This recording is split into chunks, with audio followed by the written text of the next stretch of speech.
আজকে রামলালাকে যেভাবে প্রতিষ্ঠা করা হয়েছে, আজকে বাবা আদিনাথকে ঠিক একই ধারায়, একইভাবে, একই ভাবধারাতে নিয়ে গিয়ে আমরা আদিনাথকে প্রতিষ্ঠা করব।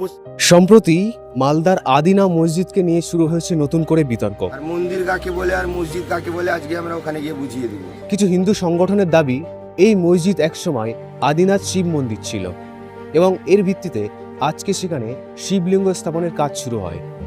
আমরা সংখ্যাগরিষ্ঠ এই বাংলায় শুধু সংবিধানকে সম্মান করি বলে আজকে ওখানে ঢুকে ভেঙে আমরা মন্দির তৈরি করে দিচ্ছি না।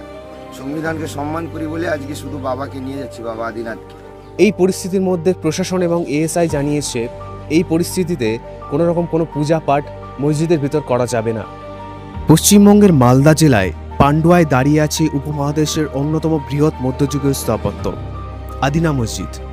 1373 থেকে 75 খ্রিস্টাব্দে বাংলার সুলতান শিকদার শাহ এটি নির্মাণ করেন।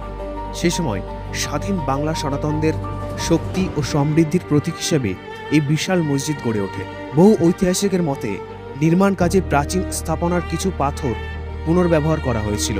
সময়ের সঙ্গে সঙ্গে মসজিদটি নিয়মিত নামাজের স্থান হিসেবে ব্যবহৃত হয়ে ধীরে ধীরে সেটা বন্ধ হয়ে যায়।